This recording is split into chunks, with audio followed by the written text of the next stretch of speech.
व्यक्तीमध्ये आसुरी आणि दैवी संपत्ती असते. कोणत्या वृत्तीला आपण हवा देतो त्याच्यावर फार जिवंतपणा आहे. एक एक राक्षस होते असं समजू नका, त्यांचे शिष्य पण राक्षसच होते ना. तुम्ही सेंटरचे नाव घेतले मुख्य राक्षसांचे, तर त्यांना सहयोग करणारे सुद्धा राक्षसच होते. राक्षस वृत्तीला म्हणतात.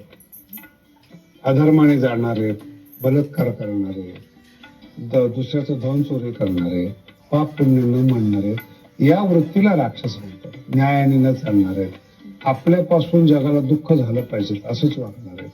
ज्ञानोबाने एक खूप सुंदर उपमा दिलेली. एखाद्या जंगलाला जर अग्नी लागला तर तो जंगल कसं जाळतो हे अग्नीला कळत नाही.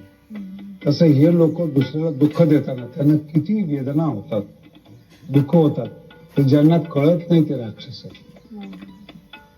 त्याच्यामध्ये असं जरुरी नाही की आपण स्पेशल एक माणूस शोधावा. एकच व्यक्ती कोणी आई बापाला वेदना देणारा सुद्धा राक्षसीच मुलगा आहे. आपल्या पत्नी जी समर्पण करते, तिचं योग्य पालन न करता तिला त्रास देणारा देखील राक्षसच आहे. राक्षस हे कधीही लक्षात ठेवा, वृत्तीचं नाव आहे. व्यक्ती ठीक आहे, पुराणामध्ये त्यांची नावं आलेले आहेत किंवा येतात, पण परस्त्री हरण करणारे, स्त्री हरण करणारे आजही थोडी चालते. उलट पिक्चरनी येणे तरी इतकी प्रवृत्ती ती वाढलेली आहे संस्काराची, की माणसं आता लहान मुलं जेव्हा आपण पाहतो ना, त्याच्या गेमचा तुम्ही अभ्यास करा. ते सात्विक बुद्धिबळ किंवा असं नाही खेळत, ते मारामारीच खेळतात. विमानाने मार, हिला मार, त्याला मार, हातामध्ये मोबाईल मध्ये ते टक्कर मार. म्हणजे हिंसक वृत्ती वाढवणारी आजची प्रवृत्ती झालेली. आणि केवळ पैशासाठी मुलांचे संस्कार बिघडवले जातात, चुकीचे संस्कार देऊन. म्हणून खूप सुरक्षित लोकांमध्ये आपण राहतो असा आजचा काळ नाही. पैसा जास्त असला, जवळची लोक तुम्हाला हे करतात.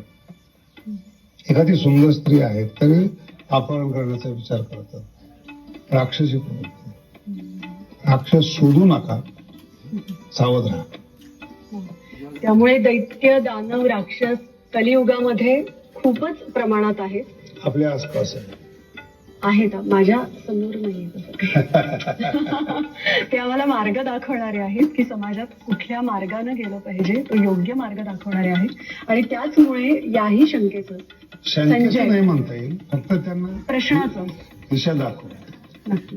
त्यामुळे संजयजी, तुम्ही जे विचारलं त्या बद्दल शास्त्रीजींनी आपल्याला योग्य तो मार्ग